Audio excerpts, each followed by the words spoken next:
Hey guys, it's Asuki, and I'm going to walk you through how I make crosswords on Crosserville for Slay the Spire. So, first things first, what you're going to want to do at the very beginning is upload a word list of Spire words, assuming that you are making a Spire-themed crossword.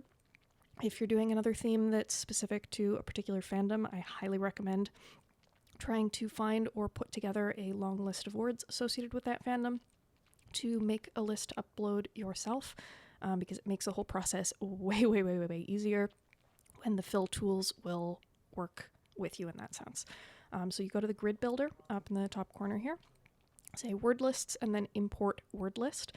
There's a CSV file that it takes. It's just the name of the word, comma, and then a score. I put 99 for all of mine because I want it to recommend my theme words, my Spire words in this case, above anything else.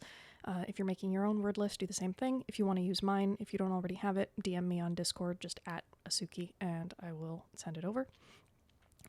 Once you've done that, go into Manage Word Lists and make sure you drag it to the top of the list. It defaults to priority 2, which means that it will still use default word scores for everything, and you want it to override. So for words that are both real words and Spire words, like cage, for example, you want it to use the Spire scoring and weighting. So just drag it to the top there. The next thing you're going to want to do, the next thing that I do at the very least, is brainstorm themes. You don't have to have a theme. Themeless crosswords are totally fair, but I find that it's A, more fun, and B, actually easier to get started with, because it gives you something concrete to avoid that kind of like blank page problem. I have this doc that's just all the Spire words from the word list, and I will just sort of like browse through to look for inspiration if I don't have an idea that jumps out at me from the beginning. Let's say I see something as I'm going, of like I notice, like deceive reality. Maybe there are other words that have to do with like lying. Like there's the Liar's Game is the name of an event that comes to mind. Maybe I can like put an X there and say this is for like lying theme or whatever, and kind of scroll through as you go, and then when I've done my pass, I can kind of like tab down to see what words are associated with that. How you make your theme is completely up to you.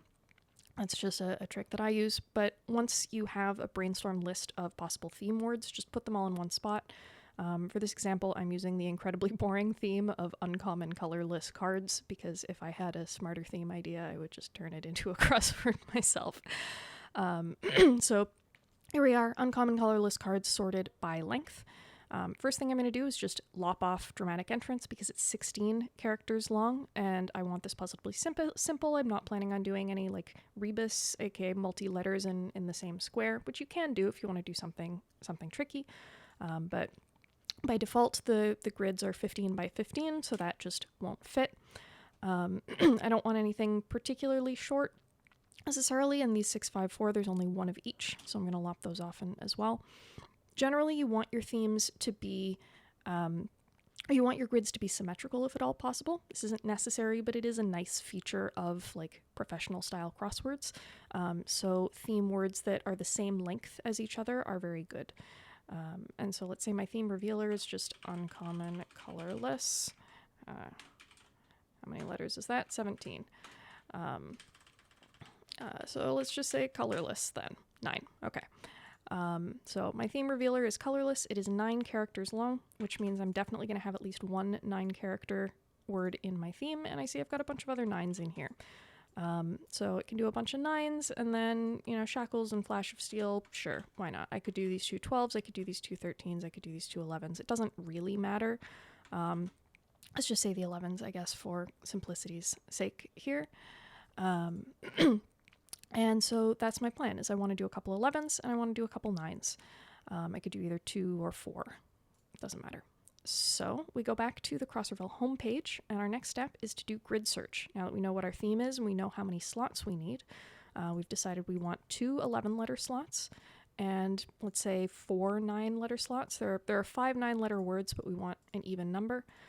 Usually if you have an odd number, it has to show up in exactly the middle row only to maintain symmetry, and that can be a little funky for grids sometimes. I'll usually only do a single 15 if that's my theme revealer. But again, it's not a hard and fast rule. It's just something nice. I want to do rotational symmetry. Don't care about word count. So look for grids. Exclude ones with crossing theme slots, because if they're crossing, then you don't like your letters are strict, and you have words that you already want to fit. So avoid that.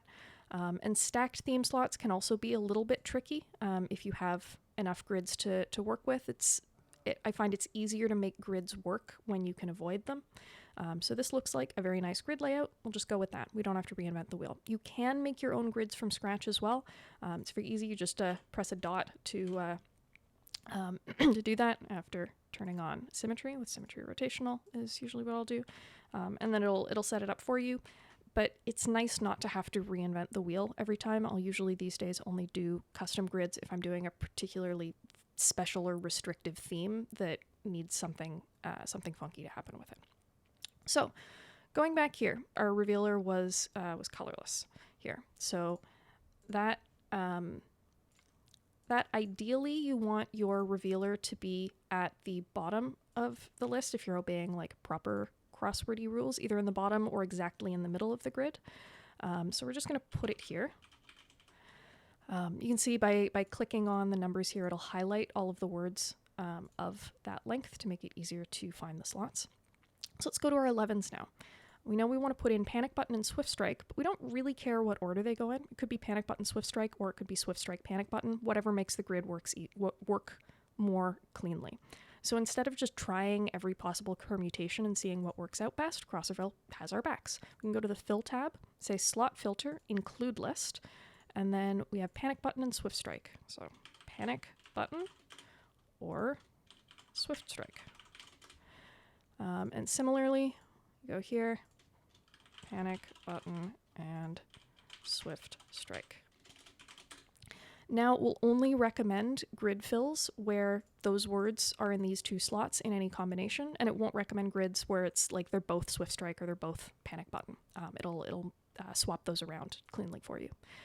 And now for these other slots, we have 4 options, but only 3 slots. That's also perfectly fine. You can put them all in as options. So we have Bandage Up, Discovery, Foresight, and Mind Blast. Same process. We go here, Slot Filter, Include List, Bandage Up, Foresight, Mind Blast, and what was the last one? Discovery. Oop. Why is it? Hello?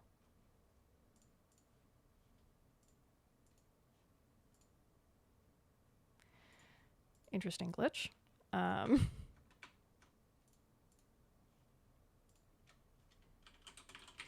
Not entirely sure what I clicked there. Maybe someone else happens to know.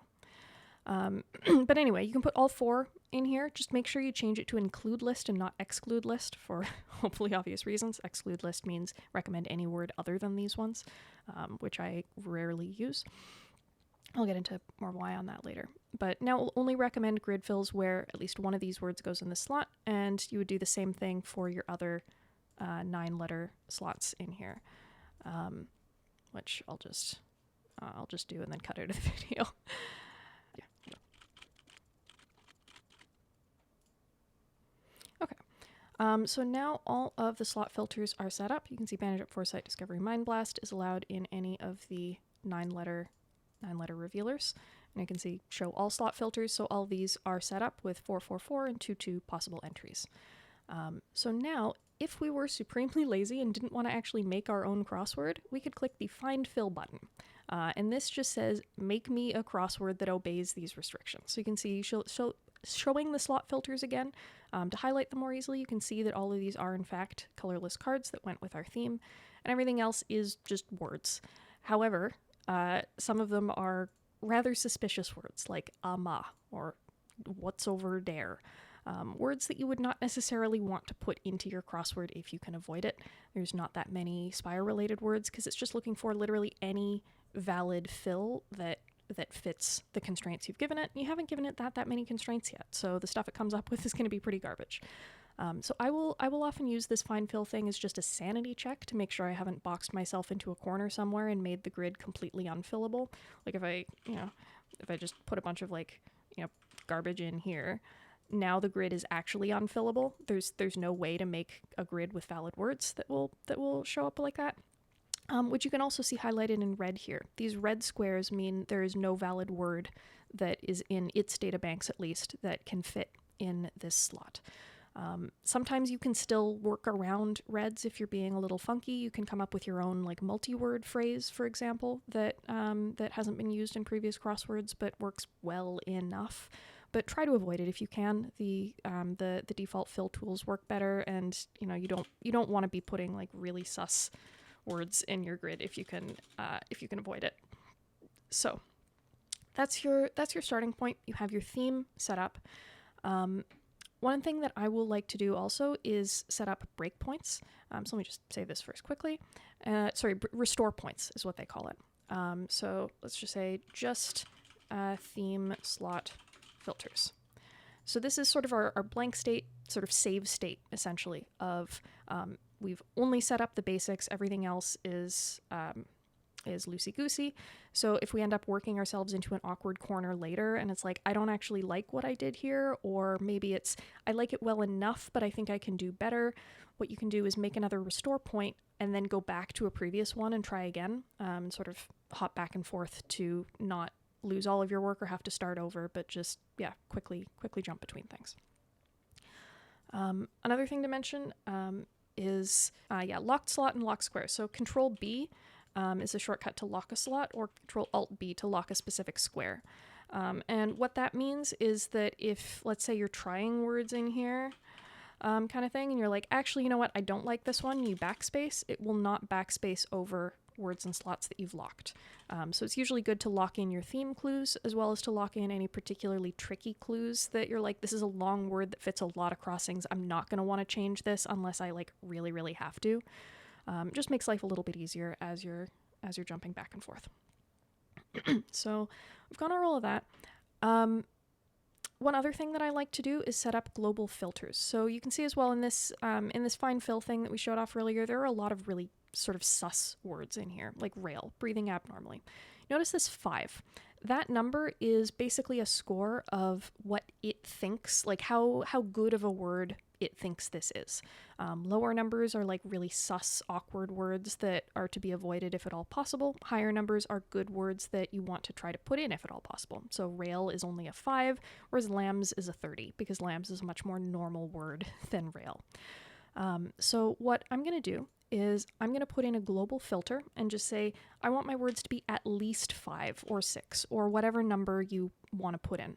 And again, you can sanity check and make sure I haven't set too high of a threshold. It's still possible to make a fill here.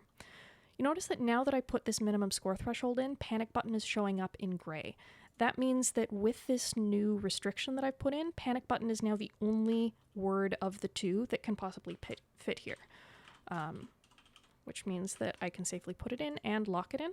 And by the same token, since we know we set up these as alternates, Swift Strike is the only one that can fit here. And you'll notice the rest of the grid can kind of start filling out like that as you go as well.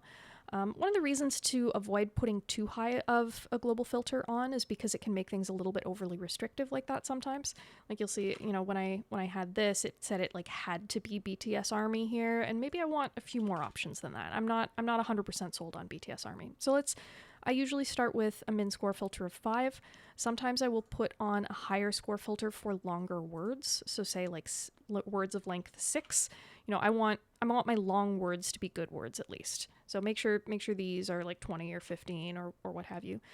It's a little annoying. You can't say 6+, so you have to set another one for 7-letter words and so on. But you know exactly how long your word counts are in this. In this case, all of my 9s are theme words, all of my 11s are theme words, and so 7 is the highest length unfilled slots that I have to worry about, so I don't have to do too many there. But that's just a nice quality of life thing. So we're here now. You'll notice the yellows that are popping up now that we've got a few more restrictions in place. Yellow means that there aren't too many options available for this slot. So once you do your slot option search, I'm not sure why it's taking so long here. It's normally a bit quicker than this, but it will look for whatever valid words can fit here, and yellow means there aren't that many. So it's usually good to try to fill in your yellow words first, because they can have fewer options, and sometimes you can get pressured into some really awkward words and then have to redo a good chunk of your grid. So we've got a few options there, got a few options here, very brassy, what have you. But this is actually a good example of like brassy. I don't know who the heck that guy is. I'm not going to want to put a clue for brassy in one of my crosswords if I can at all avoid it. So what I'm going to do is I'm going to click on the 5 here, and that's going to let me override the default score. And by setting it down to a 4, that drops it below our 5 threshold, and the search will no longer recommend it. And so if I search again, it says, okay, this now has to be Fieri. And you'll see a bunch of the grid now fills in, becoming set down by that. And these are all words that I'm relatively happy with. Avows is a word, AI art, sure, foresight and discovery are theme words. I'm not mad about any of these, so I'm not going to try and undo or change anything. I'm just going to lock these in quickly and say, okay, this is set down. I'm happy with this. Maybe I'll make another quick restore point of all theme words are locked. Bam. And so now if I want to, and I'll go back to it later, I can see my restore points, and I can sort of click on either of these to open and load that previous state. So we talked about the numbers for like the 5 and the 30 here, of like how real of a word this the tool considers it to be, and I highly recommend overriding these very liberally. Is the more you update the word scores to be in line with what you actually, like how much you actually want to add this word to your crossword, the better its recommendations are going to be. Because this is the second part of that recommendation, is this grid score column. And what that means is it's basically a measurement of how much does it fuck up the rest of your grid to put this word in. So words that are going to have like really awkward letters and awkward spots, a bunch of like J's and X's and stuff, maybe it technically fits and you can do something with it, but it's going to have a whole bunch of really awkward words on the crossings that are going to be forced if you put that one in. That's what low grid scores end up meaning. High grid scores these are very flexible, they give you a lot of options, or they fit with words that are high score, namely spire words or just very kind words, things that you would want to be adding to the grid in the first place. So I'm a PC, it's kind of an awkward phrase, so it's a low score by default, but it fits really well with the rest of the grid. And you can mouse over this and see one example of a fill that would work with I'm a PC in there. It doesn't mean it has to be that, it's just one possible example. So take those with a grain of salt, but it's a thing that you can do. Another approach you can take, especially if you don't have these filters on for long slots, is you can look for just other long slots in general that have a lot of candidates to them, or even like normal length slots, like this one, over 1,000. I have a lot of options in this area, and these slot options, by the way, are accounting for crossing, so it will only recommend words that still make a valid word on the down here. If you go to the lookup tab here and do like a regex search, which is also supported, like let's say I just did this, I'm looking for this OS, there's 24 matches that it allows, but if I go back to the fill tab, it's only recommending 6 because I have this show validated options only button ticked. You can see if I untick it, you see all the other words that could technically fit there, but it would make invalid crossings in the rest of the grid. So you're going to want to ignore those unless you have like a very big plan for what to do in the area that doesn't require filling it in with a normal word, some kind of like funky theme or a rebus or that sort of thing. Generally, just go with what the slot fill recommends. So you have, what was I talking about? Oh, right, slot filters. So you see in here, it's a 5-letter word. We have over 1,000 candidates. Let's narrow that down a little bit. I'm going to set this to 99 because 99 is, if you recall, the score threshold that I put for all the spire words. So by setting this as a slot filter min score 99, I'm saying I want a spire related word to show up in this slot. I don't really care which one. And now it's doing the same kind of search, but the results are all spire words. Vajra apparently fits very well, so does Gopher, Gamba, Wound, Dazed, so on and so forth. And so you can kind of pick any one of those to slot in at your leisure. Another thing while we're here, I talked about the min score threshold already, but another thing that I like putting in is this highlight words scored below option. So some kind of middling number, 10, 15, what have you. Not 150, everything's going to fit that. 12. Like, pick your favorite number somewhere in that range. A higher number means that you're paying attention to a lot more things. Lower number means you only want to be warned about like really big scary stuff. And what this is going to do is it's going to highlight weirder words that still made it into the grid. And a reason that that's helpful is, let's say I want to be a little more serious about this. Fury, avows, and AI art, none of those are like super common free words. Like they're fine, but they're not super common free gimme. You know, you might get vocab diffed on avows. You might not know who Guy Fieri is. And so when you have these red squares that are crossed by a red word on both the vertical clue and the horizontal clue, that square is suspicious. That's going to be difficult for people to guess if they don't know either the cross or down clues. And so it's sort of a thing to be aware of if you find yourself with these red words crossing at a score threshold that you're comfortable with, try and rework that area if you can, because otherwise it's going to be difficult for people to guess. Usually I'll go with a score of 10 or 12 for my minimum, 15 if I'm trying to go for an especially kind grid that's more accessible to newbies. You notice this, the fine fill, autofill, once we have an area that's sort of blocked in like this, there are no open gaps to the rest of the puzzle, Swift Strike, Discovery, and Avows neatly block it off. So this fine fill will now only work in this particular corner. And that's the only time I'll really use the autofill tool beyond a sanity check, is if I have a small corner, usually even smaller than this, remaining of like a couple squares to fill in at the very end. If you do, again, changing the score thresholds is a very helpful thing. Ange, I don't know who that guy is, rate him low.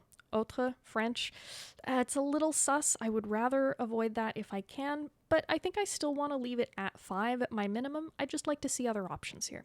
And so you see these 3 X's, exclude from fill, grid, and dict. Exclude from fill just means this particular autofill session, try to come up with a fill that doesn't involve this, but if you clear fill and try again, it'll still show back up. So it's a light kick it out. Exclude from grid means I don't want to include this word in this particular puzzle if I can avoid it. So if I click that, it shows up top under the excluded words filter here, which you can restore at any point if you change your mind, especially if the grid is getting like a little bit too fussy. Usually I'll only do exclude from grid if it's a word that I have used in like my previous crossword and I'm trying to avoid doubling up. Otherwise, I'll usually default to either exclude from fill or changing the min score, depending on if it's a word that I generally like or not. Exclude from dict is the harshest. It just straight up removes it from the dictionary as a whole, and so it will never be recommended, period. I don't suggest doing this unless you're like really, really sure it's a word that you hate. Dropping it to like a score of 1 and keeping a global filter up will have the same effect for all intents and purposes, but if you get yourself into a really, really awkward spot at some point and you're willing to make some compromises to make a tricky theme work, it's nice to have the extra words available when you can. So A&E, I don't love this word. I'm going to drop it to a 5 and exclude it from the fill. Try again. Alike, okay. Here's some on the downs. Hoke, no, don't love that one either. Try again. Hove, I don't even know that word. I don't want to use it. 4, drop it down. And so on and so forth. You can see how it goes. I don't love this section, frankly. This isn't a fill that I would accept if it was a crossword that I was actually making, but for demonstration purposes, let's say that I am happier with it, I can just say accept fill here. Or I can say find next and just keep sort of rotating through other possible recommendations that it has. You don't have to exclude to see a different setup. You can just sort of keep clicking through. And then from this list, you can kind of jump forward and back to any other fill that wasn't rejected for one of these little X reasons before, and say, okay, you know what, I like this one for some reason. I like Hong Kong, I like aloe, I like the fact that there are no spire words in this corner, whatever. I'm going to say accept fill. And now it locks it in. You don't have to type all of the letters manually in there. So that's most of the grid fill tools that you will need to use. For people who know regex search, Like there's full regex support in here. You can get as complicated as you like.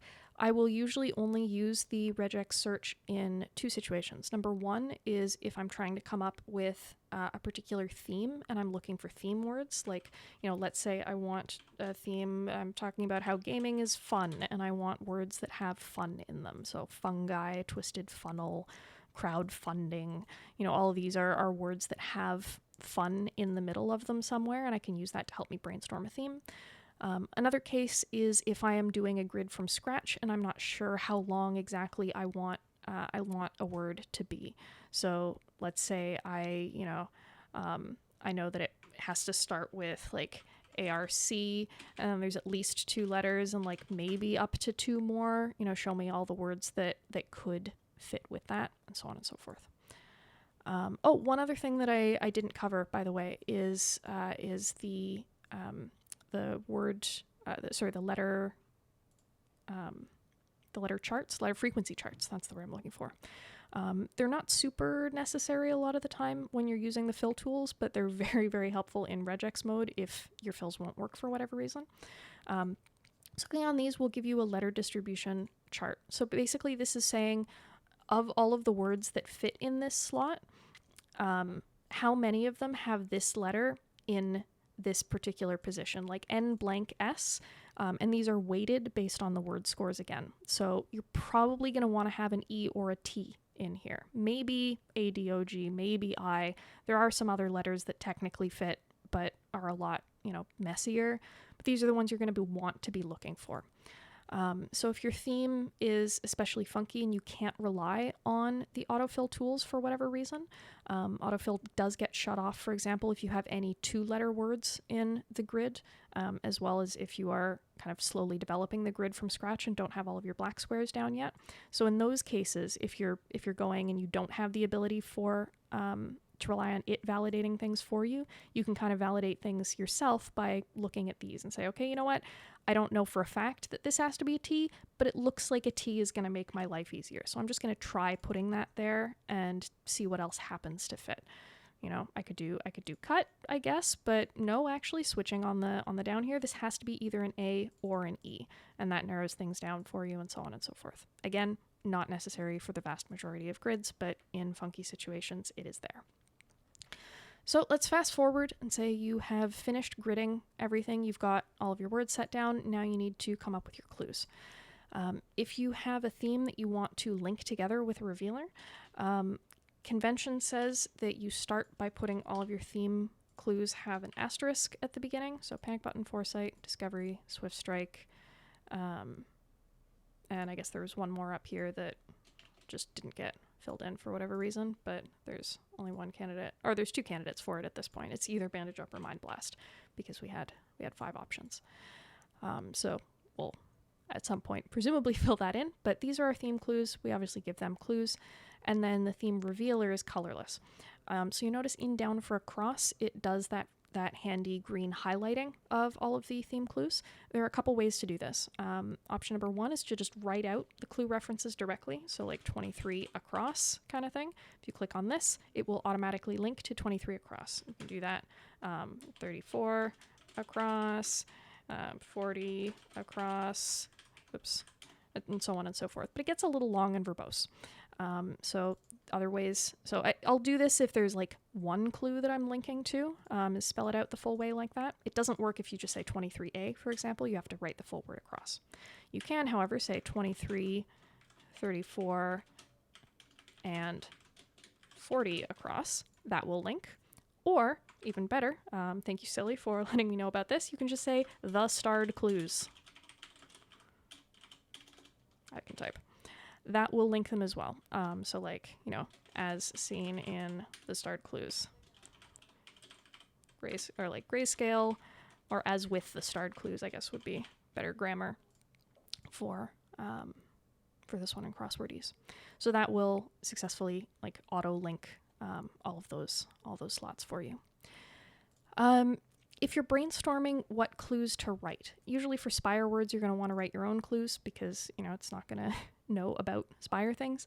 But sometimes for like boring stuff like nor, you kind of can't be arsed to reinvent the wheel the whole time. So what you can do is just click on it and go to the clue lookup tab.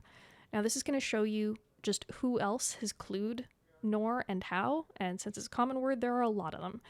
So 149 times people have clued it as neither's partner. Negative conjunction, neither here, blank, there.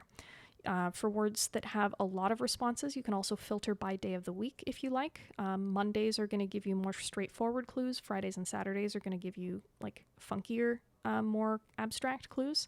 So like when you get Monday, it's going to be the straightforward, neither here nor there. If you go to, Saturday, you're going to see stuff like part of Scandinavia is Norway, right? It's technically a way you could clue that, but it's a lot more abstract. And so you don't have to write all of your clues from scratch. I take a lot of, I'll just scroll this list, either for ideas and inspiration sometimes, or just to directly take a clue that I'm like, yeah, that works. That's good enough. I don't need to use all of my creative brain cells on every single word because there are a lot of words in any given grid. And yeah, once you're all done with it, it's just File, Export Puzzle. And you're going to want to do a Crosslight Puz format. Either version 1.4 or 2.0 is fine. And when you go to downforcross.com, in the bottom left here, it says the import puz or ipuz file. So just click that and say to upload it. It's going to ask you if you want to make it public. Say no, unless you want it to show up on this homepage, because that's what making it public does. If you just want to share it with other people, you do not have to make it public. You can just get the game link and copy that and send it over, and anybody can play it that way. So that should be most of Crosserville for you. The other features are mostly for if you want to do funkier things, like you can put circles in your grid. Crosserville technically supports shaded squares like this, but the puz file format does not, so be aware of that. You can't actually do it on Down for Cross. Maybe there's some other website that you know of that will work for it. Rebuses, hello. Oh no, there's no word that starts with that and has that. How shocking. But yeah, if you want to do rebuses, the slot fill will still work with a rebus in there. It'll just search for assuming that there's an extra 2 letters in that spot. It won't recommend words that require a rebus to fit, but when a rebus is there, it will work with it successfully. And so yeah, I think that is my tutorial. Don't forget to set a title and an author, and maybe a note if you want to be cutesy with it. Those will all show up on Down for Cross once the puzzle is uploaded. Happy cluing, good luck, have fun, and let me know if you have any questions. Cheers.